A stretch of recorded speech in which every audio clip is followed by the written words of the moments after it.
Normally, when we talk about Korea, we always associate the bad side with the North. A dictatorship with economic hardship, lack of freedom, and various other social problems. But when we think of the South, we always associate it with wealth, development, happy people, and an above-average, almost perfect quality of life, right? However, there is a less explored side, a shadow that many are unaware of, and that is that behind the facade of perfection, there is a hidden face, marked by intense social pressures, fierce competition in education, violence, and questionable industries. Have you ever wondered why so many K-pop stars take their own lives? Or did you know that South Korea faces alarming levels of violence and bullying? And what about the elderly population living in poverty while the country boasts of its wealth? Today, in this video, we are going to explore a dark and unknown side of this Asian country that will undoubtedly make you rethink the way you perceive it. South Korea, located in Asia, is undeniably known for its wealth, incredible cuisine, and breathtaking landscapes. In recent years, the country has emerged globally as a cultural powerhouse, driven by the success of K-pop, cinema, and remarkable economic growth and technological innovations, with giants like Samsung leading the way. Despite this seemingly perfect scenario, South Korea is not immune to challenges and controversies. A recent example is the case of the former president, arrested in 2017, accused of bribery, abuse of power, coercion, and leaking official secrets. In addition, the country faces significant demographic challenges. With one of the fastest aging populations, life expectancy, already high by world standards, is expected to reach 90 by 2030. However, South Korea also grapples with the world's lowest birth rate, which has been steadily declining since 2015, despite the authorities' efforts, offering economic incentives and housing subsidies to encourage births. And the reasons? Experts attribute this low birth rate to several factors, such as demanding labor cultures, stagnant wages, rising cost of living, and many others. However, there is one element that has deserved special attention from the authorities, and that is the growing disillusionment among the younger generation. From an external point of view, South Koreans convey an image of extroversion, friendliness, and sociability. However, it may come as a surprise to discover that 1/3 of the South Korean population faces feelings of social isolation. These reclusive individuals are known as hikikomori, a term that originated in Japan in the 1990s to describe severe social isolation among teenagers and young adults. In South Korea, some 340,000 young people between the ages of 19 and 39, representing about 3% of this group, face loneliness and isolation, according to the Korean Institute of Health and Social Affairs. But what is the reason for this? Well, for starters, in South Korean society, conformity to social norms and hierarchies is highly valued. You can't question the words of elders and superiors. You just have to agree and obey. And for most, success is more than an aspiration. It is an imperative. The pressure to be the best and please parents and family at all costs is too great. Young South Koreans face intense pressure to study relentlessly and are often urged to do so to the point of exhaustion. However, this excessive zeal to be the best creates an emotional void among young people. They feel inadequate in the face of social expectations, resulting in withdrawal when it comes to socializing. The feeling of inadequacy is so intense that many prefer to distance themselves from everything, and in the face of so much stress, it is not surprising that many young people isolate themselves or seek ways to disconnect from society so as not to be judged. But in addition to these family demands, South Korea also presents some more specific challenges that end up contributing to this isolation factor. In fact, it's like a cascading event, where one problem leads to another, and you'll understand what I'm referring to in the course of the video. Remember, we just talked about how much of their days are spent in the school environment. This is where one of the problems that contributes to this isolation begins: bullying. The debate about this national bullying epidemic has gained prominence, and even drama has stepped in to portray serious cases. Netflix recently aired the drama K the Glory, which delves into the trauma and violence a protagonist suffers during high school, when she gives up her dreams and her own academic path. During the first part, one scene made an impact, generating both criticism and praise from viewers for its crude depiction of violence. A girl burns her classmate using a curling iron. And, surprisingly, this scene was inspired by a real case of bullying that took place in 2006 at a school in Cheongju. Experts point out that the repercussions of bullying are profound and long-lasting, often affecting mental and emotional health. It can lead to a significant reduction in self-esteem, as well as increased levels of depression and anxiety.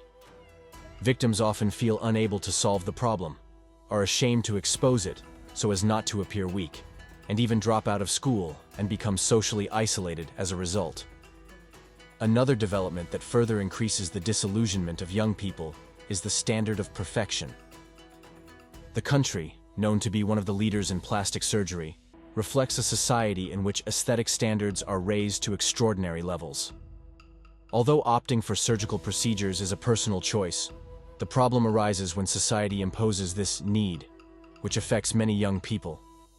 And in this context, idols arise, a term used to designate artists, especially in the K-pop industry, who are molded to approach perfection, almost like products of the industry, seeking public acclaim and acceptance.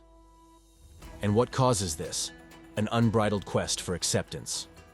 In South Korea, the pressure to fit into the canons of beauty is so intense that many end up resorting to plastic surgery to meet society's expectations. The Korean standard of beauty, which includes fair skin and big eyes, is so ingrained that it is common for parents to give their 16-year-old daughters plastic surgery as a gift. What's more, the country also stands out on the global skincare scene, with South Koreans spending twice as much on beauty products as consumers elsewhere. In job selection processes, photos of the face are often requested. To give you an idea, even the Ministry of Employment and Labor has shared a link on good old Twitter X, encouraging candidates to take care of their appearance, not to mention that even dating apps in South Korea filter users by weight. While both sexes are encouraged to take care of their appearance, women suffer particularly intense discrimination, with serious consequences, such as layoffs, social stigmatization, and even assaults for those who defy the canons of beauty. And this pressure is also felt by idols. The striking examples of singers or actors who have taken their own lives are alarming. As the international press pays more attention to what lies behind this musical genre, more things are uncovered.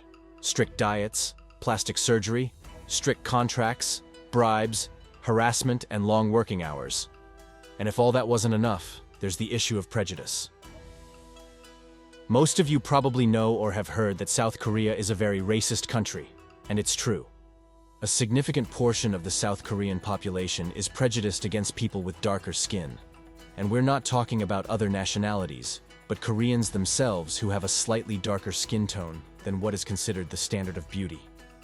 This association between dark skin and poverty dates back to ancient times, when outdoor workers had darker skin due to sun exposure, while wealthier people working indoors had lighter skin. Unfortunately, this mentality persists to this day, resulting in negative stereotypes about black people, who are often associated with poverty and crime. Even Korean idols, admired by many, are not immune to this type of discrimination. Those with darker skin tones are often subjected to stigmatization and nasty remarks. And if they discriminate against those of their own race, imagine with others. For decades, the myth of a pure race has been taught in schools, according to an opinion piece by South Korean Si Woong-koo in the US-based New York Times.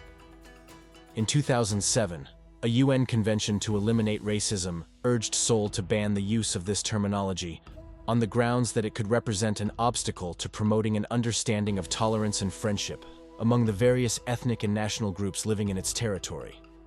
Despite the UN reminder in 2009, the case of an Indian scholar who criminally denounced a South Korean for racist and sexist insults against him and his South Korean partner became famous in Seoul. Another recent case occurred in 2018, when the government authorized the arrival of more than 552 refugee nationals from Yemen. In response, more than 500,000 South Koreans called on the president to reject all refugees, so as not to risk racial mixing and consequently affect the standards they impose. It is indeed a sad reality, and the important thing here is that anything that does not fit into social molds or expectations faces difficulties. Faced with pressure and lack of support to cope with this system, many young people choose to isolate themselves or, in more extreme cases, may take even more damaging measures.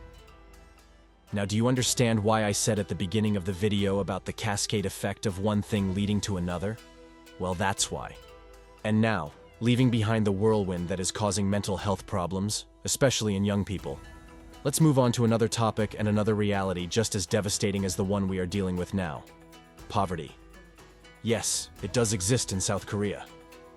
Despite being one of the 15 largest economies in the world, where almost half of the population has higher education and the unemployment rate is relatively low at only 3.6%, South Korea faces a major challenge related to economic inequality. It may seem contradictory to hear these figures, but in South Korea, 1% of the population owns almost 13% of the country's wealth. This scenario of economic disparity is even highlighted in the acclaimed film Parasite, which deals with the clear class differences in an unequal capitalist society. The Organization for Economic Cooperation and Development, OECD, which brings together the richest countries, lists South Korea as one of the members with the greatest income inequality, where the richest earn 4 to 5 times more than the poorest. Moreover, South Korea faces an additional challenge and has the highest poverty rate among the elderly, according to the same report. It states that more than 40% of those over 65 face relative poverty, meaning that an elderly person's pension is less than half of the average income of a family's members. And as a consequence, many seniors end up homeless, as they cannot afford housing, food, or health care, and the old social structures that force children to care for their parents no longer exist. This means that many homeless seniors, part of a generation that helped rebuild the country after the Korean War, have to seek help in shelters and soup kitchens. Even as facilities for the elderly increase, long-term concerns persist about the future of the Korean economy, which is struggling between the world's lowest fertility rate and declining productivity. And as the number of young workers declines because of the declining birth rate, we are back to the first problem: the isolation of young people who could turn the economy around. The problem is so serious that the authorities offer incentives, such as a monthly stipend, to young people who reach a certain level of income, with the aim of persuading them to leave home. In addition, they can apply for subsidies for a range of services, such as healthcare, education, counseling, and, how can you expect, even appearance and scar correction procedures to make them feel more accepted. And again, we have a domino effect, get it? And did you know this other side of South Korea? Tell us which one surprised you the most. If you liked the video, don't forget to like, share, and subscribe to receive more amazing content. Thanks to all of you who have joined us, and until next time.